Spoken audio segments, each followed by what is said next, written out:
जीवन और मृत्यु पृथ्वी पर मानव जीवन का अटल सत्य है। जो जीव जन्म लेता है वह एक ना एक दिन मृत्यु को प्राप्त होता ही है। ऐसा कहा जाता है कि अपने जीवन काल में अधूरी रह जाने वाली कामनाओं की पूर्ति करने के लिए जीव आत्मा मृत्यु के बाद भी भटकती रहती है। ये मेरी बदकिस्मती है या उस भगवान की मर्जी, मैं नहीं जानता, पर उस घटना में मेरा बचना बेकार ना हो, इसलिए ये कहानी आपके बीच लाना जरूरी था।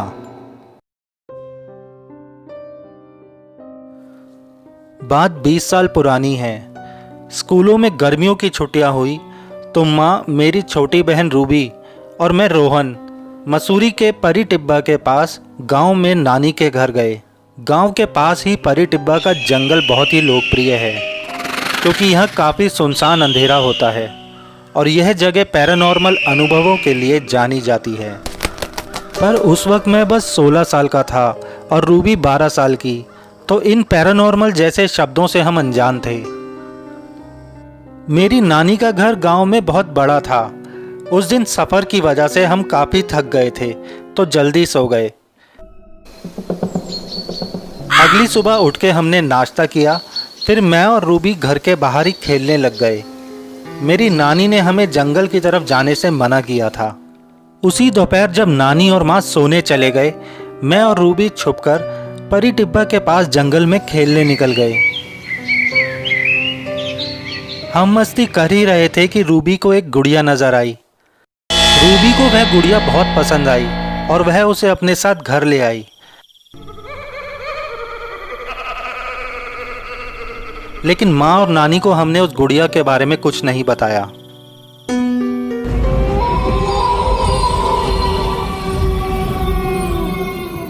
उस रात मैं पानी पीने के लिए उठा। पानी पीने के बाद जैसे ही मैंने गिलास रखा, मेरे होश ही उड़ गए। मेरे पीछे आईने में मुझे एक साया दिखाई दिया। उस साये को देखकर मैंने चीखने की कोशिश की, लेकिन मैं चीख नहीं पा रहा था। जैसे जैसे उस साया करीब आ रहा था, तब मैंने हाथ पांव पटकना शुरू कर दिया, जिसकी आवाज़ सुनकर मेरी बहन रूबी वहां आ गई, क्योंकि माँ और नानी ऊपर वाले फ्लोर में सो रही थी। वो साया पास आकर मुझे खींचता हुआ बाहर ले गया और पीछे पीछे मेरी बहन आ रही थी अपनी गुड़िया लेकर। तभी मैंने एक आवाज़ सुनी, চিৎকার করবে না, চিৎকার করবে না, অন্যথায় আমি তোমাকে হত্যা করব। मैंने पीछे मुड़कर देखा तो ये सब रूबी बोल रही थी, जिसे यह भाषा बिल्कुल भी नहीं आती थी। मैं बहुत घबरा गया। मैंने वहाँ से भागने की कोशिश की और रूबी को भी वहाँ से ले जाने लगा, लेकिन रूबी ने मुझे धक्का दे दिया। मैं रूबी और उस साये को साथ देखकर बहुत ही हैरान और डर गया था। तभी मेरी माँ और नानी ने हमें खिड़की से देख लिया और भागते हुए हमें बचाने आ गई। मेरी नानी को इन चीज़ों का अनुभव था। वो अपने साथ हनुमान जी की तस्वीर भी लाई, जिसे देखकर वो साया अदृश्य हो गया और रूबी बेहोश हो गई। माँ और नानी ने मुझे बचा लिया। रात भर मैं उसी साये और रूबी के बारे में सोचता रहा। सुबह जैसे ही उठा, मुझे ज़बरदस्त बुखार था। मेरी नानी ने उस गुड़िया के बारे में पूछा तो मैंने बता दिया कि यह तो रूबी ने परी टिब्बा वाले जंगल से उठाई थी। नानी समझ गई थी कि इस घटना के पीछे वो गुड़िया ही है।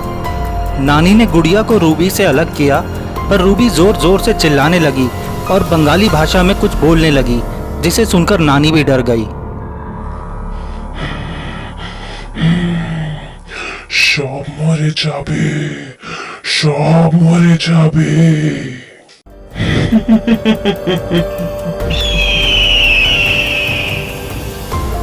नानी ने पंडित जी को बुला लिया। यह सब कुछ एक फिल्म जैसा लग रहा था। रूबी का यह रूप बहुत ज्यादा डराने वाला था। पंडित जी मंत्र बोले जा रहे थे और गुड़िया के टुकड़े कर रहे थे। मैं, माँ, नानी वो सब देखकर और भी हैरान हो गए जब गुड़िया के हर टुकड़े में से निकली हुई चीजें देखी। असली दांत, हड्डियां और असली बाल। अंत में उन्होंने सब जला दिया और रूबी होश में आ गई। दोस्तों, ये कहानी सत्य घटना पर आधारित है। इंसान की ज़िंदगी में कुछ ऐसे वाक़ये हो जाते हैं जो इस विज्ञान के आधुनिक समय में भी भूत प्रेत के बारे में सोचने पर मजबूर कर देते हैं। दोस्तों, अगर आपको वीडियो पसंद आया तो लाइक ज़रूर करना और इस वीडियो को शेयर कर देना। और अगर आप पहली बार चैनल देख रहे हो तो सब्सक्राइब करके बेल आइकन प्रेस कर देना ताकि मेरे आने वाले वीडियोज़ आपको तुरंत मिल जाएं। Thanks for watching.